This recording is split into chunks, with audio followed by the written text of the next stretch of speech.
administrateur du Centre de commercialisation en innovation manufacturière, ambassadeur productivité 2020 du groupe Les Affaires, administrateur de Écotech Québec et aussi administrateur des Olympiques spéciaux du Québec.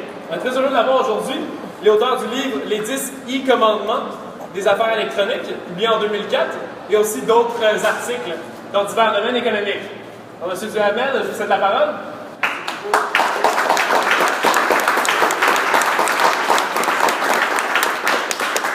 Alors, bonsoir tout le monde. Alors, merci à Christophe pour l'invitation. C'est très gentil. Alors, c'est la 67e présentation du Point sur le Québec manufacturier, 3e édition. Donc, une présentation que Deloitte fait depuis 3-4 ans, qui évolue dans le temps, parce que s'il y a un secteur qui évolue rapidement, c'est le secteur manufacturier, notamment à cause des avancées technologiques qui sont en train de complètement transformer le secteur de la fabrication.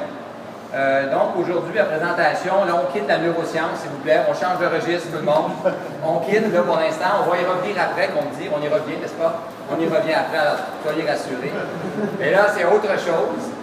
Et une présentation qui est stratégique. Donc, je suis un stratège d'affaires. Donc, on est à 10 000 mètres dans les airs. Alors, vous êtes ici, heureusement, puis vous êtes sur le plancher, puis vous faites des vraies choses. Une présentation qui est assez englobante aux confins du social, économique, technologique, donc qui est assez englobante.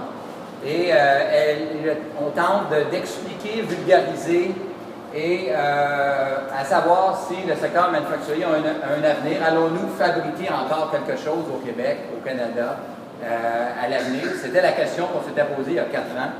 Puis je le répète encore à quel point les choses ont changé il y a 4 ans. Aujourd'hui, on est en réindustrialisation aux États-Unis notamment, en Europe, en Asie, au Japon. Donc, la question ne se pose plus. Même des pays développés, pas juste les pays en émergence, comme la Chine et autres, fabriquent et refabriquent. Et je vais vous parler de l'impression 3D parce que là, c'est tout le monde ensemble dans cette salle. On va fabriquer le Maker Movement qu'on appelle. Alors, ce ne seront plus seulement les entreprises qui vont fabriquer les produits. On va tous en fabriquer, parfaitement personnalisés. Certains vont fabriquer des sandales pour gaucher, par exemple, un produit très important à avoir, à fabriquer, avec un micro-marché comme ça, mais il y en a qui en veulent, alors on va pouvoir en fabriquer de manière rentable en plus. Alors, c'est là qu'on voit que la technologie va vraiment bouleverser les choses. Ça va durer à peu près 30 minutes. Alors, j'ai coupé beaucoup. La présentation est à géométrie variable, est entre 8 minutes et 90 minutes, cette présentation-là. Alors, aujourd'hui, c'est la version 30 minutes. La thématique cette année, c'est l'objectif compétitivité. Si on n'a pas un secteur manufacturier compétitif, il va continuer à décliner, puis on va peut-être le perdre. Alors, on a axé beaucoup la réflexion de nos recherches sur la compétitivité.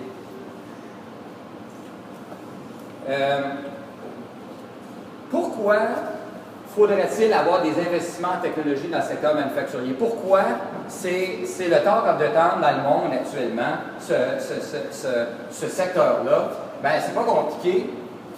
C'est par sa masse critique et sa taille. Des fois, on entend des gens parler du secteur manufacturier en opposition à la nouvelle économie. On dit secteur manufacturier, donc c'est la vieille économie. Donc c'est poussiéreux, il ne se passe plus grand-chose là, c'est l'Est de Montréal, etc. Mais c'est pas compliqué, 69 milliards d'incidences économiques dans ce secteur-là, qui est un des plus importants dans notre économie. 765 000 emplois directs et indirects. C'est un des secteurs qui emploie le plus de tous les secteurs économiques. 55% de l'innovation. Quand je vous disais, là, quand j'entends vieille économie, plus qu'$1 sur 2 en innovation est dans le secteur manufacturier, pas juste dans le gaming, pas juste dans le secteur du high-tech, pas juste manufacturier, monopolise beaucoup de toute l'innovation qui est faite dans la société. Encore aujourd'hui, et depuis, on fait ces statistiques-là depuis 5 ans, et c'était 50% il y a 2 ans, et c'est à 50%. Et ça s'élève, ça monte, ça ne diminue pas, ça monte. 90% des exportations, hein, on dit qu'on enrichit le Québec, on enrichit notre économie en exportant à l'étranger, on prend des dollars à l'étranger, puis on les ramène ici, on crée des emplois. Et On parle beaucoup qu'on doit exporter des services, comme des services d'ingénierie, par exemple, c'est télévision, le soleil, des services, on exporte ça, c'est formidable, on parle rien que de ça. 10% de tout ce qu'on exporte, c'est des services. 90%, ce sont des produits manufacturés, transportés dans des boîtes, des conteneurs, des crêtes. Alors, imaginez la richesse que ce secteur-là procure au Québec, notamment. C'est quand même exceptionnel. 14,1% du PIB du Québec, ça c'est tout ce que produit le Québec. Et vous pourriez me dire, 14,1, c'est bon ça? Comparativement à quoi?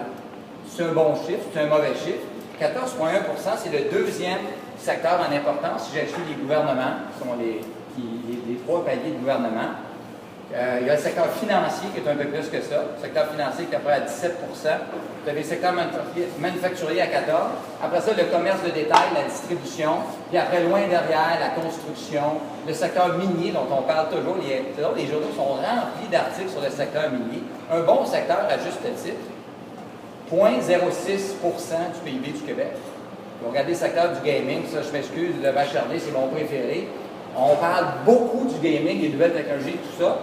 En termes d'emploi, c'est à 3 années-lumière de ce que je vous montre sur l'écran aujourd'hui. C'est un bon secteur, c'est un secteur qu'il faut développer. Montréal est un endroit névralgique pour le secteur du gaming.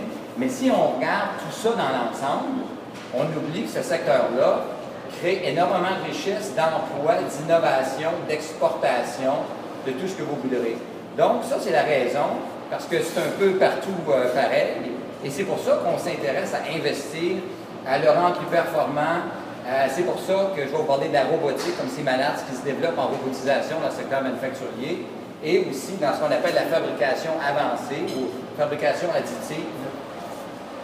Donc, un secteur majeur très important.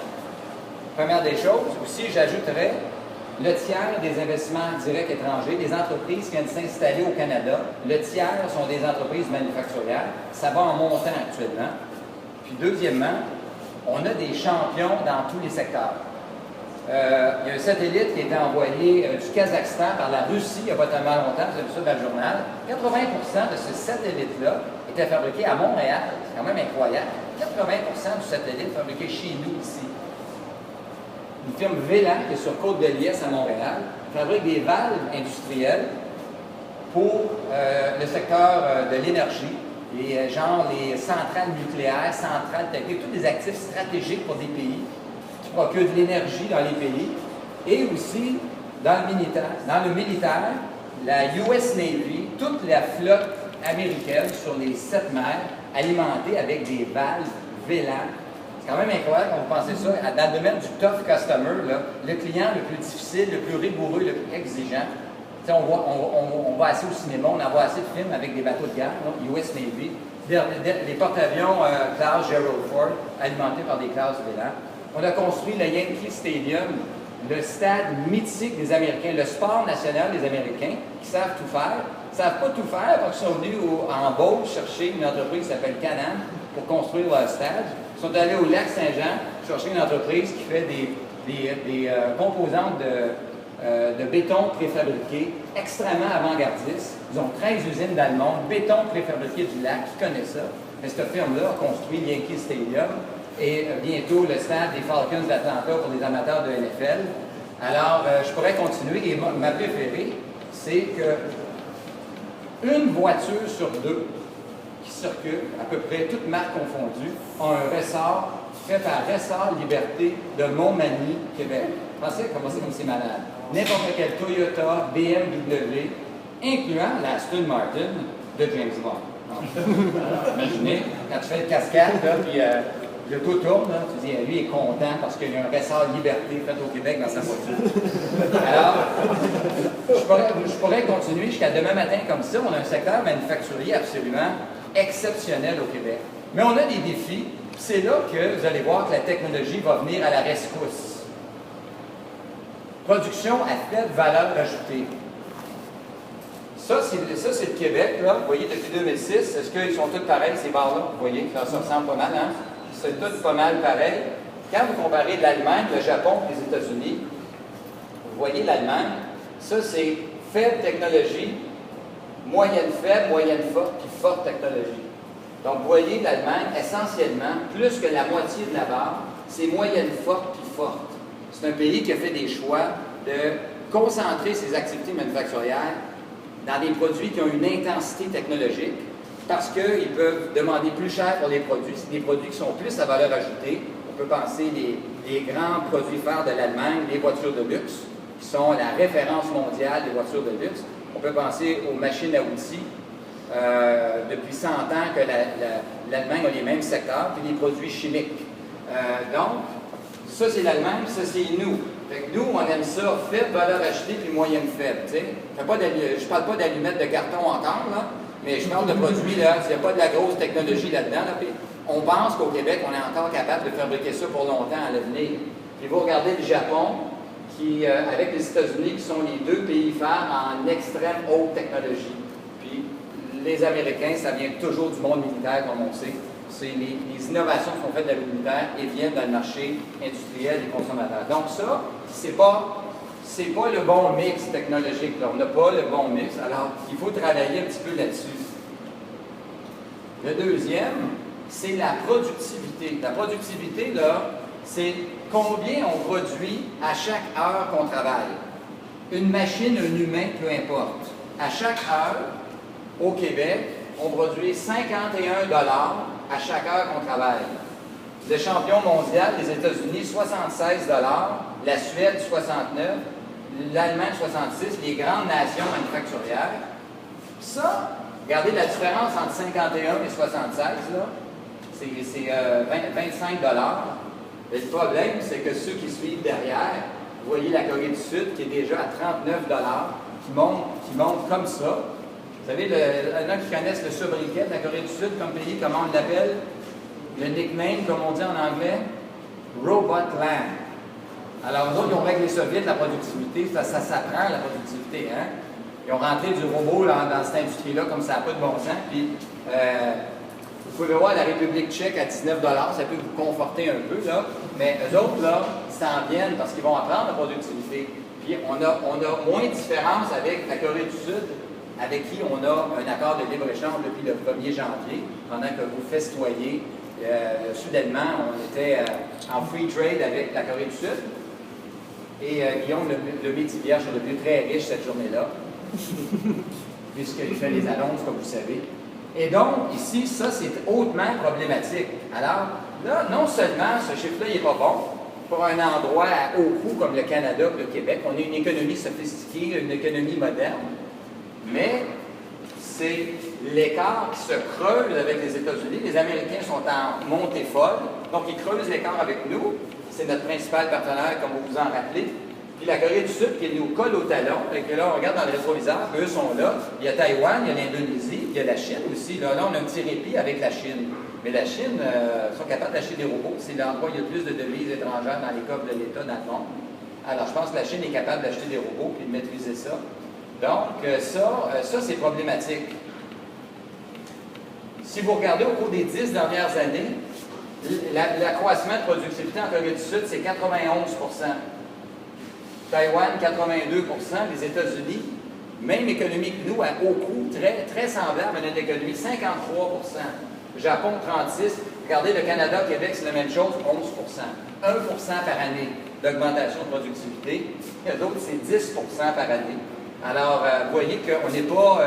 on joue un jeu dangereux parce que si tu n'es pas productif, tu es plus compétitif, ton prix de revient est plus dispendieux, donc tu n'es pas compétitif quand tu participes à des appels d'offres et tout ça pour vendre tes produits. Donc, l'idée, c'est qu'il faut hausser la productivité pour que nos produits soient compétitifs avec ces nations-là. Maintenant, comment on règle ça, la question de la compétitivité? Qu'est-ce qu'on peut faire? Productivité du capital, qu'on investit dans de la technologie, dans des machines. Productivité de la main-d'œuvre, ça c'est pas nouveau, on a toujours un peu fait ça. Donc un employé mieux formé, plus scolarisé, un travailleur manufacturier qui change beaucoup actuellement. Il y a beaucoup de main-d'œuvre non qualifiée au Québec, 4 % on a plus que partout ailleurs. Donc, les emplois non qualifiés de quelqu'un qui met des choses dans une boîte sur sur un convoyeur, là, ça, c'est vraiment pas l'avenir. Notre main-d'œuvre va avoir des formations en technologie d'information, pouvoir programmer des robots, pouvoir faire une gestion de la technologie. Donc, on va partir de ce monsieur-là ou de ce madame-là à une autre personne. Puis, il y a la productivité par l'innovation. Ça veut dire qu'on fait table rase de ce que là, puis on imagine un nouveau procédé pour faire la même chose. Puis ça, c'est l'impression 3D. Là, ici, là, on fait des avancées, on investit beaucoup dans la robotique. Puis à un moment donné, les robots, tasse-toi de là, j'imprime ça maintenant. Alors ça, c'est fini, là, c'est fini ça. Là. Imaginez comme c'est fou, comme on est en avancement exponentiel actuellement. Puis, productif par l'innovation, ça va être assez perturbateur, les amis. Je commence par la productivité du capital parce que c'est la grosse affaire en ce moment. Tous les pays se robotisent carrément et investissent dans la robotique. Donc, c'est une industrie florissante, les équipementiers en robotique. Première des choses, petit cours de robotisation 101, mouvement irréversible. Même que quelqu'un me dirait, ah, moi les robots ça ne me tente pas, je vais devoir couper un peu d'emploi, c'est compliqué faire ça, etc. J'ai mon petit processus ingénieux. Oui, mais c'est pas compliqué. Si ton compétiteur américain, allemand, taïwanais travaille de cette façon-là, il va être plus productif, avoir un prix moins cher que toi, tu ne gagneras plus de bid, puis à un moment donné, tu vas faire faillite. C'est pas compliqué ce qui va arriver. Ne fera pas disparaître les emplois manufacturiers. C'est la grande peur du monde syndical, qui ont une relation difficile avec l'automatisation et avec la robotisation, parce qu'on se dit, on avait 800 000 emplois, on est rendu à 765, puis ça va un peu en baissant. Mais l'idée, c'est que ça déplace les emplois comme, je dis, on va avoir une main-d'œuvre plus scolarisée, qui font des choses différentes. Donc, dans la mesure où on est capable de gérer le gap de compétences qu'on a, parce que là, on n'a pas vraiment les bonnes compétences dans les usines, pour gérer Baxter, par exemple, que vous voyez au centre ici. Si quelqu'un veut me dire combien il coûte Baxter en passant, petit quiz de la soirée, combien il coûte Baxter, ce robot-là? Combien? 50 000? Puis l'autre, un autre chiffre? Je dirais 1 1 million. million? OK. 25 000. 25 000? La réponse est 30. Alors, on avait des gens qui sont proches. Alors, les gens pensent maintenant que les robots, ça coûte une fortune. Puis, Baxter, il détecte la présence maintenant. C'était le gros problème. Il y avait des accidents, carrément. Le robot est à côté, puis il est en train l'humain qui est là, puis la tête, on a besoin de neurosciences. C'est là qu'on a besoin de neurosciences. Et puis maintenant, avec l'optique photonique a tellement avancé que le robot, des fois j'en ai vu des gros méchants, ils transportent des crêtes de choses très pesantes, ils sont beaucoup en métal, ils sont vraiment épeurants, là. Puis ils font des jets, genre youp! Tu as besoin de t'enlever de là, mais maintenant, quand il ne bouge pas, il est arrêté, tu te demandes qu'est-ce qui se passe. Regarde s'il y a un humain autour, il y a des fortes chances qu'il y ait un humain autour. Alors, les accidents maintenant, c'est 0%. Le robot, il ne laisse plus personne. Il y a des capteurs, il sent ce qu'il y a autour, il sent la présence. Il va diminuer la proportion de main-d'œuvre non qualifiée, mais ne tuera pas l'emploi, qui est un mythe, souvent on se met ça dans la tête. Là. Ça va être effrayant. Une usine grande comme 8 terrains de football, puis il y a un gars avec un iPhone, ou une fille avec un iPhone sur tout le plancher. Ça, je pense qu'on est un peu là, dans le fantasme, un peu, si vous voyez ce que je veux dire, c'est peut-être un peu fort. Augmente la productivité et la compétitivité des entreprises rapidement. Ça, c'est l'accélération que la productivité par la formation du capital humain, là, où ça ne va pas aussi vite, les amis. Alors, c'est certain que qui n'adoptent pas deviendront marginaux ou disparaîtront. Ça, c'est pas le fun, hein, disparaître. Maintenant, la robotique, pour vous dire comme c'est fou. La barre bleue, ça, c'est la bourse aux États-Unis. C'est la moyenne de croissance de la bourse, des entreprises en général, croissance de l'économie. Regardez la barre verte. Ça, c'est l'indice RoboStock. Ça, c'est les 79 entreprises de robotique, les équipementiers, comme on les appelle. Je n'ai pas surpris que 31 d'entre eux sont américains. Donc, les Américains ont investi massivement. Je vais vous parler de ce que Barack Obama a fait. Le principal leg de Barack Obama, ce ne sera pas Obamacare. Il s'en va l'an prochain. Ça va être le secteur manufacturier qui va laisser aux Américains un secteur qui a recommencé à créer des emplois directement, un secteur qui est en déperdition, qui est en remontée. Le Japon, avec 20, encore une fois, je vous disais, dans la très haute technologie, le Japon s'est vraiment repositionné. Il a laissé un peu là, la moyenne technologie à la Chine, puis la Corée est en remontée aussi. Je ne sais pas si la Corée est encore un bon exemple. Vous avez les Européens, etc. Vous avez le Canada avec 2. On en a 2. Puis ici, c'est pas ce qu'on pense aux États-Unis. Alors, je ne sais pas si vous savez, mais Google est un joueur majeur en robotique, puis comme équipementier. Larry Page, je pense que, je veux dire, quand tu as fait Android, puis tu as fait la moteur de recherche Google, probablement qu'il va y avoir d'autres choses qui vont venir. Puis lui, il voit vraiment ce secteur-là comme en croissance, avec raison. Je pense que Google possède 9 entreprises en robotique déjà. Donc, une entreprise qui n'avait pas un background, qui n'avait pas ce passé-là. Donc, il y a toutes sortes de monde là-dedans. C'est pas juste Rockwell, c'est pas juste ABB, là, les firmes qu'on s'attendrait comme qui sont les grands fabricants dans la robotique. Donc, un secteur, des milliards, la base des milliards, c'est un secteur exceptionnel. Et le secteur manufacturier, comme de raison, en profite. On va faire un petit tour par la productivité. La troisième façon, par l'innovation. Ça, c'est encore plus vite. Mais il faut l'adoption. Et là, le problème, c'est que quand tu dépasses un peu les visées, les attentes, ça prend un petit peu plus de temps. On est dans la 4e révolution industrielle. La première, c'est la machine à vapeur, 1850. Après ça, on est passé à l'électrification du secteur manufacturier autour, un petit peu plus tard, là, au début de la Première Guerre mondiale, dans ces eaux-là. Après ça, première technologie d'information, à peu près Deuxième Guerre mondiale. Vous avez vu, comment s'appelle le film? Le film avec le... Enigma. Non, mais c'est là-dessus, mais c'est pas ça, non. Jeu de limitation. Oui, exactement. Merci, exactement. Alors, Deuxième Guerre mondiale, et là, Industrie 4.0, là, ça explose. Vous avez parlé tantôt de l'humain augmenté, la réalité augmentée, la simulation, l'Internet des objets, qui est, on va mettre des senseurs, des capteurs surtout, là, l'Internet des objets. Big Data, analyse de données, qui est une des tendances perturbatrices. Fabrication additive, c'est ici qui est l'impression 3D parce qu'on additionne de la poudre. C'est des couches par-dessus couches par-dessus couches qu'on finit par faire un produit. Les robots autonomes, la cybersécurité, le cloud, bien sûr, qui habilite tout ça. Alors, la 4e révolution industrielle, elle tourne beaucoup autour de ça. Alors, ça fait en sorte que le portrait va changer. Maintenant, la fabrication additive, l'impression 3D, elle a une portée limitée. C'est-à-dire que la seule chose qu'elle a perturbée, parce qu'on dit que c'est une technologie perturbatrice, elle a perturbé la fabrication de prototypes dans le secteur manufacturier. Parce que les entreprises avaient à faire des pièces, des prototypes, souvent avec géométrie complexe, en petite série. Donc, c'était très coûteux de faire ça avec l'usinage, même l'usinage robotisé.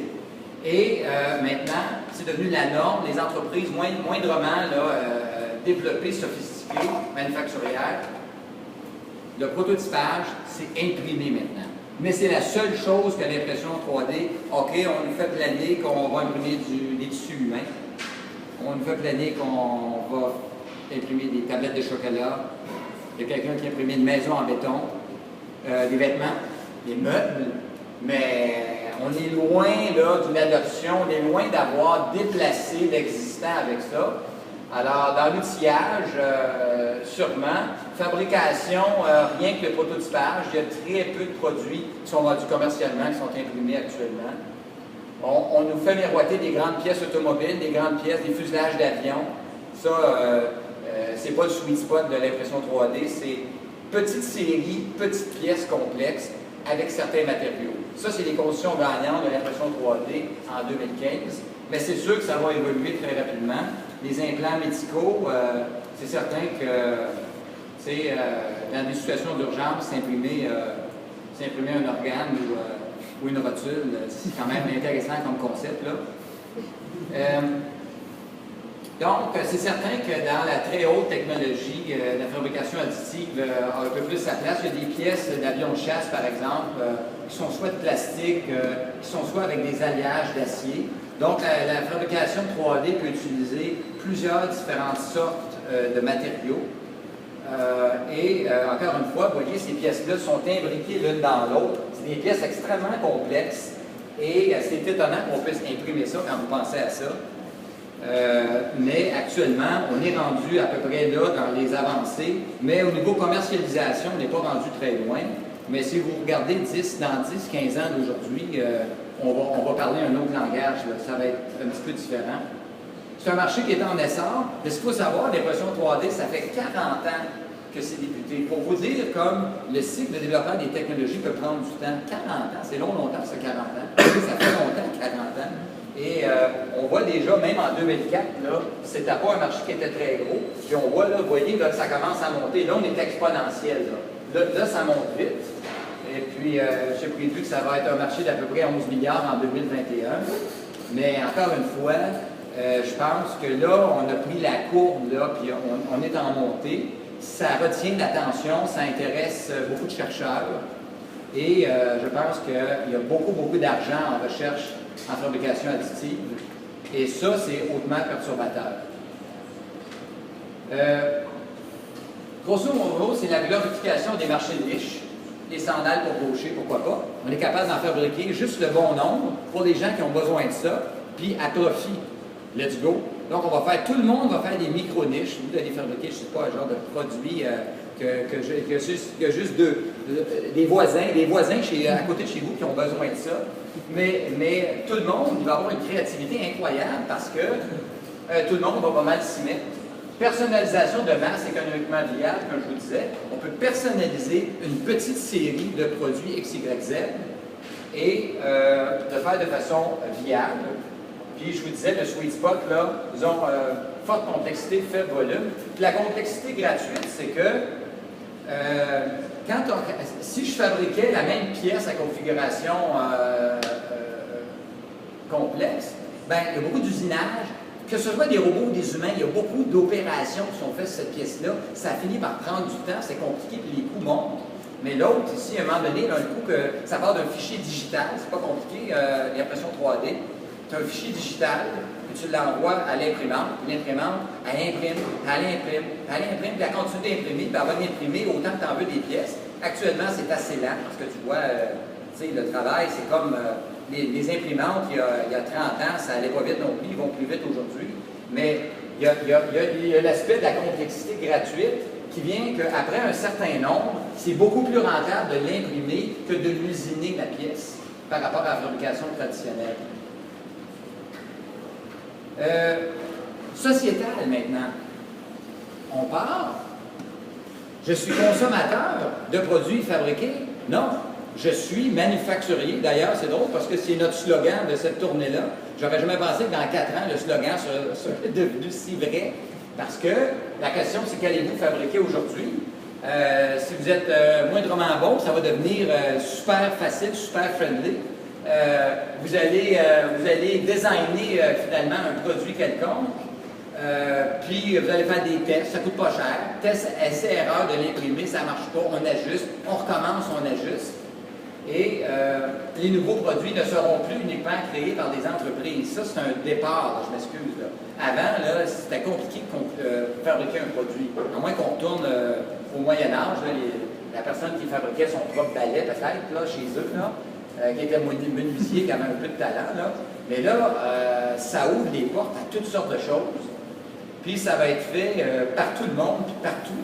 Puis sans vraiment avoir un background manufacturier, avoir nécessairement un talent dans un métier manufacturier. Alors, qu'est-ce qui va arriver des métiers manufacturiers? Qu'est-ce qui arrive d'un machiniste? Qu'est-ce qui arrive d'un soudeur, finalement? Parce que la plupart de ces pièces-là, finalement, n'ont plus de soudure. Alors, c'est quand même, quand je vous dis, on a fait table rase de l'existant. Je donne quelques exemples que j'ai trouvé intéressants. Il y a une compagnie théâtrale aux États-Unis. Dans les pièces de théâtre, souvent, on se sont transportés dans des époques. Hein? Puis cette époque-là, c'était juste avant Napoléon, entre la Révolution française et Napoléon. Puis c'est le directoire, ça s'appelle. Il y a des beaux meubles qui sont des meubles qu'on appelle directoires. Mais là, la dame, elle s'est designée, elle a imprimé des meubles directoires, des pupitres, des tables. Tout le site de la pièce de théâtre, elle a imprimé tout ça. première fois, elle était très, je veux dire, cette personne-là était un petit peu plus avisée, là. Puis après ça, elle sert de Kijiji, puis d'eBay, puis avant l'unique pupitre qu'elle a. Puis là, elle déclare, waouh, tout le monde la demande, tout le monde, en avez-vous d'autres? Là, c'est donc. Je m'ai lâché le théâtre, puis moi imprimé des pupitres directoires.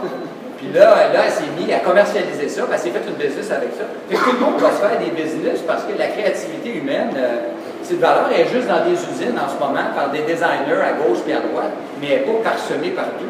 Alors, vous avez moindrement, avec un logiciel qui est friendly, puis faire aller votre créativité. Alors, c'est de l'innovation bon marché, parce que, comme je vous dis, c'est de l'essai-erreur. Ça ne coûte pas cher de recommencer, c'est un fichier digital, tu sais. Aussi, beaucoup de gens collaborent. Donc, collaboration, il y a un gars, il y a plusieurs anecdotes sur l'impression 3D. Le gars qui a eu un accident, puis il a besoin d'une prothèse, et je pense qu'il s'est coupé le bras, quelque chose comme ça, il a besoin d'une prothèse. Puis il voulait une prothèse vraiment spéciale. Elle n'était jamais à son goût, ceux qui voyaient. Ceux qui voulaient lui donner à l'hôpital, c'était pas à son goût. Elle ne marchait pas bien, c'était pas confortable. Il s'est fait la prothèse, la mère de toutes les prothèses, là. Il pouvait bouger ses doigts, il pouvait tout faire. Puis elle était mécanisée, sa prothèse. Puis il a imprimé ça. Puis il a collaboré avec des centres de recherche, avec les plus grands hôpitaux de la planète. Ce gars-là, c'est un monsieur tout le monde, là, c'est pas le gars, il n'y a pas de background dans ça. Puis il a été à la source un peu la réinvention de la prothèse aujourd'hui qui aide des milliers de personnes à vivre avec un handicap. C'est quand même incroyable. Puis l'essai-erreur glorifié, trompe-toi, c'est pas grave, ça coûte pas cher, on recommence. Puis je vous dirais là-dessus, pour finir sur l'impact de ça, moi, je suis à Montréal, j'ai un fichier digital, puis j'imprime une pièce d'automobile. Bien là, j'envoie mon fichier à une autre usine à Taïwan, puis à Taïwan, ils fabriquent ma pièce. Qui l'a transporté entre les deux, la pièce? Bien, personne. Qu'est-ce qui arrive à l'industrie du transport? Qu'est-ce qui arrive aux bateaux à conteneurs, aux camions à conteneurs? Qu'est-ce qui arrive aux avions conteneurs?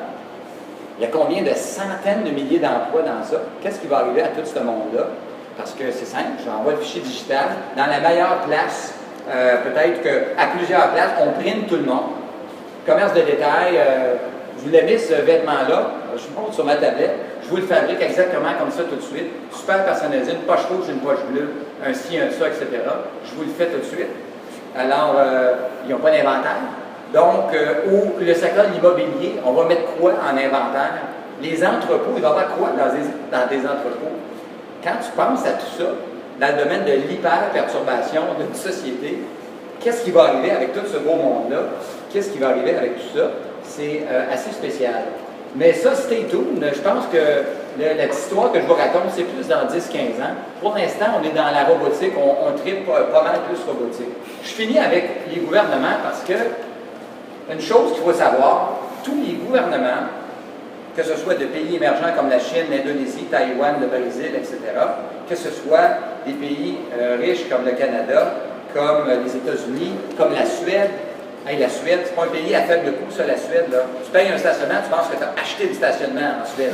C'est pas compliqué. La Suisse, tous ces pays-là sont hyper interventionnistes. Les gouvernements ont compris qu'un travailleur dans le secteur manufacturier, c'est 20 de payer mieux que le reste de l'économie. Ça paye des taxes, ça remplit les coffres de l'État, plus de problèmes de finances publiques, ça va bien. Donc, qu'est-ce qu'on fait? On crée des emplois manufacturiers, puis on fait n'importe quoi pour créer des emplois manufacturiers. On dévalue la monnaie s'il faut. La Suisse a dévalué sa monnaie, chose qui n'arrivera jamais au Canada, je vous le dis tout de suite. Puis, ici, peut-être la dernière place au monde, où il y a un gouvernement qui dit qu'est-ce que c'est notre rôle dans le secteur manufacturier? On ne comprend pas. Les entreprises peuvent s'arranger toutes seules. C'est quoi le problème? Alors ça, c'est là, je vous ramène au Canada et au Québec. Et il y a cet homme-là, au sud de la frontière, et lui, il a compris ça. Il a compris ça, que les Américains, il y avait une fuite technologique incroyable. Le Kindle, c'est incroyable. Le Kindle, il a été pensé pendant la guerre du Golfe. L'encre électronique a été inventée durant la guerre du Golfe. Vous savez, il y avait, vous vous rappelez, les grosses tablettes là, des soldats qu'on voyait ça à la télévision. La télévision était un peu floue dans ce temps-là, elle n'était pas achetée encore, mais on voyait les grosses tablettes. Dans le gros soleil, là, il était capable de voir. Et le Kindle, finalement, Jeff Bezos, qui a été le demandeur, parce que lui, il a lancé un appel d'offres, il dit « OK, je veux une tablette lisible au soleil sur la plage. » C'est là que les gens lisent beaucoup, au gros soleil. OK, faites-moi, voici ce que j'ai besoin. Personne lui a fait une offre de service parce que les compétences pour faire ça n'étaient plus là. Finalement, c'est une firme asiatique qui a gagné le bid. Puis après, la firme asiatique est venue acheter tous les fournisseurs américains dans Silicon Valley, le fournisseur qui créait l'encre électronique et tout ça. Puis finalement, le Kindle est une création. Toutes les itérations du Kindle sont asiatiques. Alors quand vous pensez à ça, c'est assez malade. Puis c'est quelque chose que les Américains possédaient. Je pense que M. Obama et d'autres, le MIT, tout ça, ont eu leur réflexion là-dessus, puis ont dit, on ne peut pas continuer comme ça comme société parce qu'on va perdre au change. Et lui, il a dit que, simplement, 4 choses simples à comprendre. M. Kennedy avait dit, un homme sur la Lune avant la fin de la décade. Ils sont allés 2 ans avant la fin de la décade. Les Américains, quand ils disent qu'ils vont faire quelque chose, les États-Unis seront la meilleure place au monde pour fabriquer des biens et attirer des investissements étrangers directs. C'est simple. Arrangez-vous avec le plan d'action, comment faire ça. Moi, je suis président des États-Unis, puis dites-moi combien ça coûte. Les manufacturiers des États-Unis seront les leaders mondiaux en innovation. Ça veut dire que la technologie, la fuite, c'est terminé, la fuite. Elle reste ici, la technologie. Les États-Unis élargiront l'accès aux marchés mondiaux. Ça, c'est parce que c'est un pays qui a un très gros marché intérieur, qui est moins porté vers l'exportation. Je sais que c'est contre-intuitif. Puis, la main-d'œuvre. Les manufacturiers aux États-Unis auront accès à la main-d'œuvre que l'économie du 21e siècle nécessite.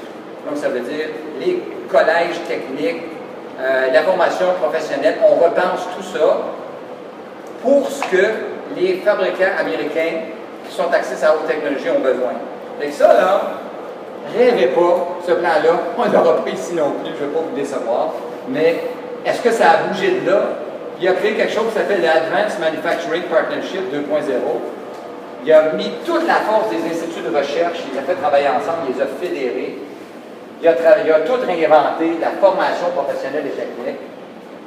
Il y a un agenda de R&D, de fabrication de pointe, là, majeur, où il a pu financer des entreprises, faire des projets de recherche. Puis il a créé le National Robotics Initiative, l'endroit au monde où il y a plus de robots sur la planète en chiffre absolu. Il ne faut pas s'en surprendre, les États-Unis d'Amérique. Donc, mission accomplie. J'ai des petites vidéos drôles habituellement, mais là, on n'a pas le temps pour vous montrer que... Je vous montre un peu ce que ça a donné. Je suis 5 minutes en retard, alors j'ai terminé, il me reste 2-3 diapositives. Ça, c'est la carte des mouvements dans le secteur manufacturier en ce moment. Une partie de ça, c'est le fameux reshoring, les entreprises américaines qui étaient parties en Asie, qui reviennent aux États-Unis. Apple, par exemple. Apple, maintenant, dans un drôle d'État, l'Arizona est devenue une puissance manufacturière. Apple s'est installé au Texas et en Arizona, avec de fortes subventions de ces États-là, qui donnent des subventions à tout ce beau monde-là. Et Apple fabrique son ordinateur de table le plus dispendieux. Ils l'ont joué safe un peu, ils ont pris un produit sur lequel ils ont d'énormes marges de profit.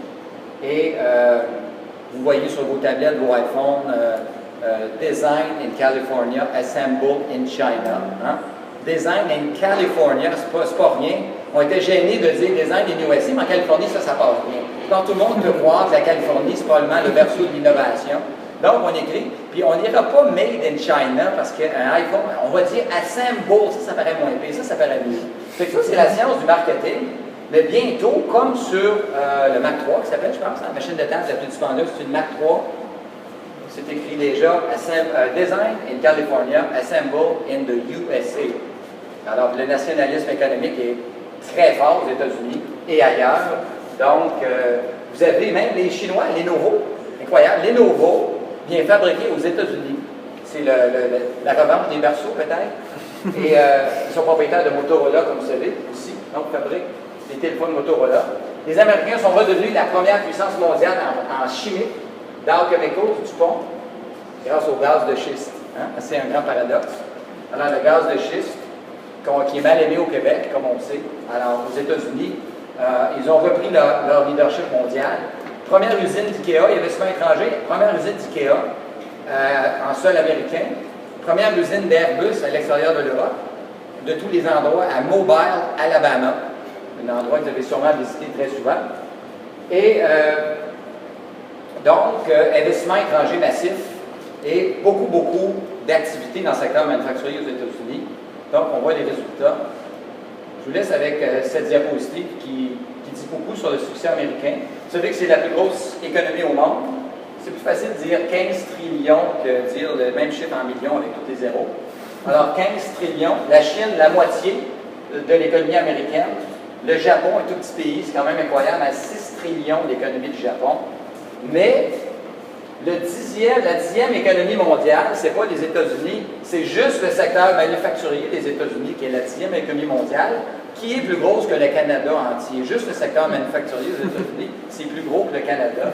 Alors, on voit qu'est-ce qu'il y avait à préserver. M. Obama, il se disait, ça n'a pas de bon sens, ça va être l'hécatombe si on ne fait pas un grand bond en avant. Et lui, c'est un visionnaire, il a dit, ça prend la haute technologie, la plus haute technologie, et on va devenir les leaders, on va reprendre notre leadership. Et donc, c'est un succès. Et nous, on est juste au nord de la frontière. Et j'entends souvent des politiciens me demander, Monsieur Duhamel, est-ce que l'État a un rôle dans le secteur manufacturier? Et là, dans ma tête, je me dis, mais je rêve. Alors, il faut lire aussi, il faut s'informer aussi. Hein, nos politiciens. Reste que le slogan, c'est pas nouveau. Je ne l'ai pas juste mis parce que, à cause du Maker Movement, ça fait 4 ans que je le traîne. Nous sommes tous manufacturiers parce que la chaîne de services, les Deloitte, les bureaux d'avocats, le génie industriel, le secteur du transport, tout ce beau monde-là dépend du secteur. 10 emplois créés en manufacturier créent 6 emplois dans la chaîne de services. Alors, voilà pour ma présentation. Merci beaucoup de votre attention.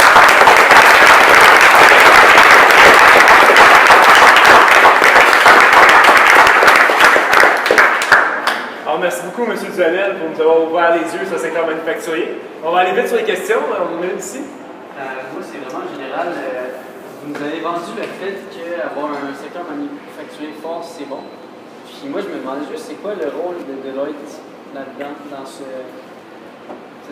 nous autres, on suit 9 secteurs économiques avec un Nerve Center à quelque part dans le monde. Genre, dans le minier, c'est en Australie, manufacturier, c'est à Atlanta, aux États-Unis, etc.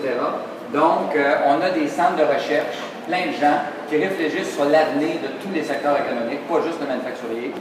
Et moi, quand j'étais dans un autre cabinet avant, j'avais étudié beaucoup l'impact des pays émergents comme la Chine sur l'économie du Québec.